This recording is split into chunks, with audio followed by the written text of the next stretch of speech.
Hi! So because I had to cut the clip yesterday, I needed an intro for today. So today I'm going to show you all of the animals and everything. And depending on how long this video runs, the cavern might or might not be in this video. So I'll kind of let you know a little bit more at the end when I figure it out myself. But in the meantime, enjoy this. Now these guys here, these are our bison. Most people will call them buffalo or refer to them as a buffalo, but technically there is a difference between the two animals. It's just that the name's been used wrong for centuries, so we still today miscommonly call them buffalo instead of bison. You can obviously see the little calf out there. There's one other one out there, it's probably tucked in behind mom somewhere. They're very aggressive animals, very dangerous. Don't look like it right now, but out of all the animals that we have in the park here, we consider these the most dangerous, the most aggressive. They will attack without warning for any given reason. They can actually sprint up to about 40 miles an hour, can gallop for hours without getting tired, stop on a dime, turn on a dime, jump a foot to a foot and a half in the air with all four hooves coming off the ground at the same time. So they are very agile for their size. They have extremely thick winter coats. They can handle weather that would go 40, 50 below zero with a full winter coat. And then their summer coats are darker in coloration, but they're not as thick and heavy. The dark skin pigmentation helps them from being sunburnt throughout the summer months.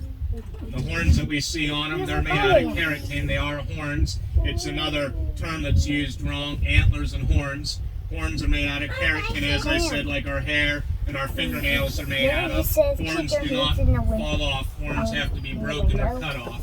Antlers are made of calcium. Antlers fall off and grow back every year. Both the male and the female have horns? Both male and females will get the horns, yeah.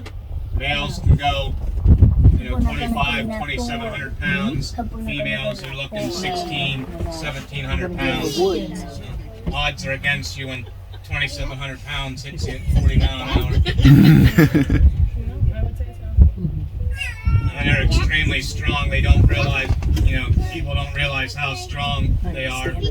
I've seen them before. Well, obviously we have the different rack in here, but before we had the round-bale racks, we used to sit them on the ground, and the bulls would come in, and they basically, the one big bull that we had, we don't have him anymore. He'd come in and just hook them with his horn, just kind of give a little head toss like that. He'd throw those bales. They're like 800, 850 pounds. He'd launch them a foot, 2, 3 foot off the ground. Wow. You hear stories of them out west, rolling, mid-sized cars and trucks underside. You normally, if you ever make it to Yellowstone, you normally can tell when you're getting close to an animal because you just see a parade of cars pull off the side of the road and everyone's running to see how close they can get to the animals to get pictures of it. This is not one that you want to get that close to. Basically just graze on the grass. I mean, they're on 5 acres here. We mowed it here, but they'll knock it down pretty quick. We don't have the hay in front of them now. They're going through, I'd say 2 round bales, in a week maybe. And then we just give them a little bit of grain in the evening, kind of like a chop. It's just oat and corn mixture. And we just put that in troughs in the barn. That just keeps them conditioned coming into the barn. That way when we go to do vet work, we just did vet work on them here last week. Then we pound the bucket. They come into the barn for their chop. It's kind of like a treat for them. And they just, we're up above the barn there. Down below you can see a little bit of the chute system and all that. There's just a little hole in the barn up there, and we're just standing on the floor up there, and once the last one comes through, you yank the rope. Then what do you do with the extras? We actually, as you see, we do the burgers in the cafe, so okay. probably 2 or 3 a year. Like I said, they look cool, calm, and collect right now, but like I said, they'll turn on you in a heartbeat. Have you seen them running? Do they run? I want to see them. No, that don't. I mean, they'll run, but the lightning really doesn't phase them or anything like that. Yay! It is neat to watch them run, and even with just a little herd like this, if they all start going, I mean, you can kind of hear it on the ground. So it'd be, you go back, back in time, when thousands of them were running across the prairie. That, they say it sounds like thunder coming, and I could see why. It's 2 weeks of May. first 2 weeks of June or a little bit later. If it's her first time giving birth, she gives birth to one, and then they'll have twins or triplets every time afterwards. They weigh about 5 to 10 pounds. They have about 300 of those little white spots on them, and they are scentless the first about 2 weeks of their life. After that, they'll start getting scent out of their scent glands. The mother will hide them in high patches of grass, logs, behind sticks, logs, etc. Basically tell it to stay there till it's feeding time. She'll come down, feed it, stimulate it to go to the bathroom, clean the scent all back off of it, and then either put it back in that spot or relocate it, not coming back to it again till it's time to feed. A good whitetail mother shouldn't come running down to her fawn if something gets close to it, doesn't want to give away that hiding spot if a predator gets close by. So this time of the year when the fawns are born, sometimes, yes, they are abandoned, stuff happens to mom, but a lot of times, mom's just 80, 100 yards away watching. Now down behind there a little bit, it's coming down, you can see one of the little piebald deer coming down, kind of white and brown there. They are becoming more and more popular in the wild. They're not albino. Albinos are pure white, have pink eyes and a pink nose. That's what they call piebald deer. They can be half white, half brown, brown with big white splotches. And then you have to be careful because there are deer out there that are called leucistic deer, and leucistic deer will be pure white, but they have brown eyes and a black nose. Albinos are, like I said, all white, pink eye, pink nose. That's a genetic defect. That's why they're so rare. Most albinos don't make it past a year or two of age. It's P-I-E-B-A-L-D. If you were to look up the term bald in the old English dictionary, bald actually means gray hair or white hair, not no hair. So that's why it's the piebald deer because of the white hair. That's why it's the bald eagle because of the solid white hair. These are They're very elk live. here. These are I should bring Rocky you over in Mountain elk. September. Eastern elk were native to Pennsylvania. Eastern elk were hunted to extinction. These are what we have in northern PA, St. Mary's, Benezet, although they are coming down into the Renova, Clearfield area. I've even heard reports now people are seeing them down and around Milesburg, so they are on the move. Eastern elk were just a little bit smaller body size than the Rocky Mountain elk. Other than that, they're identical. The elk always have a white backside to them. Now their antlers are growing a little faster than what deer antlers do. Deer antlers will grow about a ½ inch to an inch a day. Elk antlers will grow about an inch to an inch and a half a day. So the elk antlers will be done growing around the end of July. In the first week, second week of August, they'll start to turn to bone, and then the velvet that we see on them right now, that velvet will dry out within about 24 hours, and then they'll start rubbing trees to get that velvet off their antlers. And then the deer, like I said, the deer is normally just about a month behind. Normally about the end of August is when the deer antlers are done growing, and they'll start rubbing the velvet off their antlers the first week, the second week of September or so. You can come over here and take a picture if you want. No, I'm fine. Okay. I think One so. up in front of us here just has the long spikes, not like a deer. A white-tailed deer can be a spike 3, 4, 6, 8 the first time around. Elk are typically just long spikes like that, about 19, 20 inches long. And then when they turn 2 years old, that's when they'll start breaking out into the multiple points, the larger set of antlers, like these bulls back here. And then once that rut, the mating season rolls around, they'll start getting a real musky odor to them. That's when elk bugle. It's the only time elk bugle is during the rut. They have 2 ivory tusks, about a ½ inch long on the roof of their mouth, and they'll kind of blow through those almost like whistling through your fingers. And then they'll make the wallows. They'll start taking their antlers, breaking the ground down to the dirt, and while they do that, they'll spray urine, which has that real strong musky odor. They spray it all over the ground, their belly area, up around their neck area, then they'll get down in it and roll in it. The females find that attractive. The stinkier they are, the more attractive to them they are. It's kind of like putting the cologne on before you go out to town. Don't know if I'd try that, guys, but each their own. I got a couple cows over here in the water, a couple whitetails down there drinking, another piebald there. You can just see the white face on him out in front. Almost straight up for me, you have 2 cows laying here, but straight up. There's another bull coming across the top. But right out front, it's hard to see. There's a little dead tree up there. It has a hole in it. Next tree up. And just to the right of that, there's a little elk calf laying in the rocks up there. Oh, yeah. He is moving his head. That's an elk calf. You can see the two dead trees laying here, kind of coming down vertically on the hillside. You split the difference on those two dead logs. Split the difference and go straight up to the next two trees. Last tree up there. He's just to the right of it. Yeah. They're about 25, 30 pounds when they're born. What in their diet gives them that much? It's hides. I mean, obviously, in here they're going to be a lot bigger than what you'd see in the wild. And we have a mixture within our deer feed that, super high on the minerals. Your calcium, your dicalcium phosphate, trace mineral salt. Get some,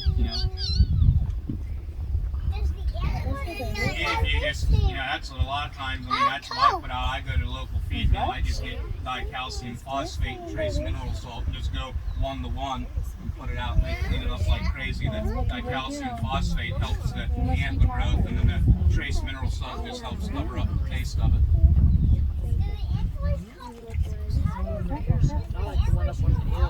They'll fall off around January, February, the antlers fall off, and then they start growing a new set. Do you ever pick up the sheds? You go through every year and pick them up. We put them for sale in the visitor center. There's set back areas. You split the two doors. There's the exit, the cavern, and then when you come back in, there's a counter back there. There's a set back there. And they're like $800-900. Pretty cheap for the set that is.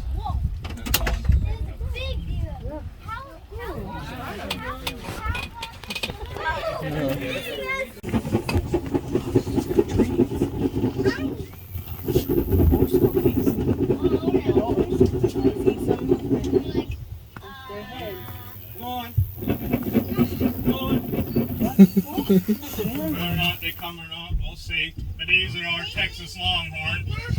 Just like the bison, both male and female can get the horns. Their horns are made out of keratin, just like our hair and our fingernails are made out of. They're not coming off unless they're broken or cut. They are beef cattle. It's the type of cattle that we should be using today on the market. They're a lot lower in fat, a lot lower in cholesterol than your black Angus or your shorthorn. They say you can eat 5 longhorn burgers and consume as much fat as you would in one regular beef burger. When they first came into the United States, Christopher Columbus was credited for bringing them into the United States. They are a cross between the Asian cattle, which were kind of red and white, the Spanish cattle, which were black and white, and then over years they became a subspecies of their own. Back then refrigeration wasn't popular, so they didn't want the meat. They actually wanted the fat from the animal, cooking oil, oil lamps, making candles. And as I said, these guys hardly have any fat to them whatsoever, so they weren't wanted. They were kind of discarded, pushed to the wayside. If it wasn't for 6 families in Texas bringing them onto their ranches and raising them, they'd probably be extinct today. That's how the name Texas Longhorns came about. And now they're making a comeback today for the same reason they went extinct, or almost extinct, for that lean meat. Do they eat grass? They'll eat grass and hay. And the same, just like the bison, we do a little bit of grain in the evening just to keep them from going across in the stream and going up into the barn. Males, they're 1,400-1,500 pounds. How long can their animals get? Horns, some of them up there, we have some that are close to 7.5 foot wide. A little bit wider, almost as wide as the bus, a little bit wider than the bus. Some of the ones that we bought, there's a guy in Ohio, that's where we buy ours from, or bought most of ours from. He has some out there that have 8.5, 9 foot horn spans. How big's your herd? There's 30 of them. I'll show you how to do it. Actually be 31, because one of the guides, they must have moved between now and then, because when I went into the visitor center there, I was selling tickets for a little bit. One of the guides radioed in and said there was a new calf born, so there's a little calf in here somewhere. So we're at 31 now. Where that calf is at, I do not know, because these guys are in 55 acres, so. that'll be the project later this evening. Sometimes the mom's pretty good. She'll get away the hiding spots because she'll stick with it if she sees you getting close. And other times she'll just keep it hidden over there, and they'll go to the barn for their grain and stuff like that. And she's just over here all by them lonesome. How old is he? What are they now? They're 13 years old. Yeah, they look old. They're all brother and sister, yeah. You want to take the treat or you just want to lick my hand? Are they werewolves? These are timber wolves. One closest to me is Samson, he's the male. And then you have Charo here, that's the female. And then with her Mocha, I'm not seeing her, she's probably not too far behind here. Like I said, they're 13 years old, so they are full grown. These guys shed twice a year, the winter coat, summer coat, unlike your dog that sheds year round. So you can see when these guys are standing how their paws are flared outward slightly. Your dog at home, the feet will either be neutral or angled inward slightly. Wolves can cut corners and run faster than your domesticated dog. Also, if you go to areas like Canada, Alaska, where they have dogs and wolves running in the wild and you see tracks in the snow or in the mud and you're not sure what it is, you study the track. If you see 2 tracks and it's going in a straight line, it's a wolf. If you see 4 tracks and it's staggered, it was a dog or a coyote. The hip placement's different on the 2. When wolves walk and run, where that front paw hits, the back paw will then hit the identical track. So wolves always walk and always run in a straight line, just leaving 2 tracks behind. Dogs and coyotes will leave 4 tracks behind. Would they hurt you? They could hurt me. I mean, it's a trust, but it's not a pure trust. I mean, I knock on wood, they haven't tried anything with me yet, but it's still a wild animal. They can still turn on you. Are they neutered or spayed? They are spayed and neutered since they're brother and sister. What's their lifespan? In the wild, you're looking like 8 to 10 years. In captivity, you're looking at mid-teens. 15, 15, 16. What's that?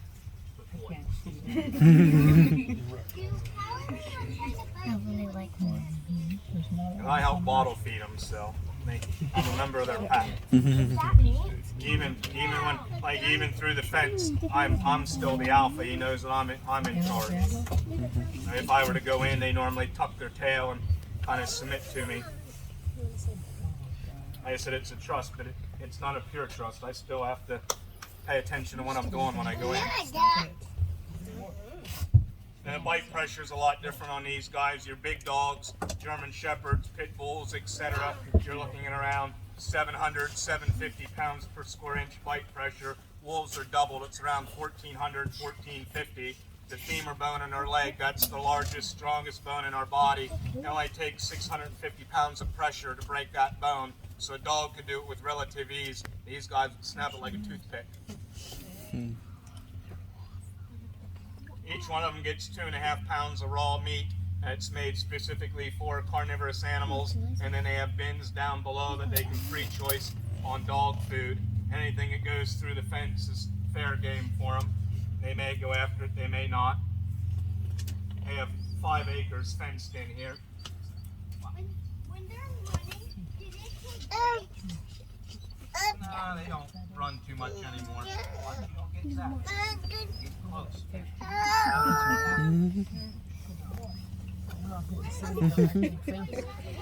It's weird seeing a wolf There are whine little like a electric dog. lines in there, like a fishing line there. That's electric. This keeps them back away from the fence a little bit.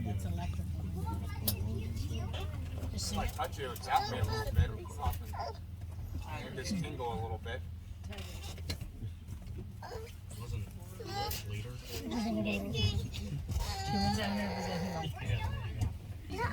Wolves always kind of have an outcast. It's called the omega. It's the last one to eat. Kind of picked on lays by themselves. So she's in there somewhere. Probably maybe just down over the hillside. They like this ridge. right where Charo laid down. They like playing on that ridge because they can kind of see what's going on up here and down below. What did you do? We had them since these guys were 8 weeks old. What about their moms? They're 13 now. What happened to their moms? They came from a breeder in South Dakota. I assume mom's still out there. Yes, no. I'm assuming no. Alright, so being that this video is getting to be about 20 minutes long, just over, I still have 5 more exhibits to share with you. So this is about the halfway point. The next video will probably be finishing up the rest of this tour, and then I'll probably make its own separate video of the cavern tour, because these tours were both at least an hour long. They were pretty long tours, and I want to get in as much as possible for you. So be on the lookout for those ones, and they'll be out soon. Thanks for watching. Bye.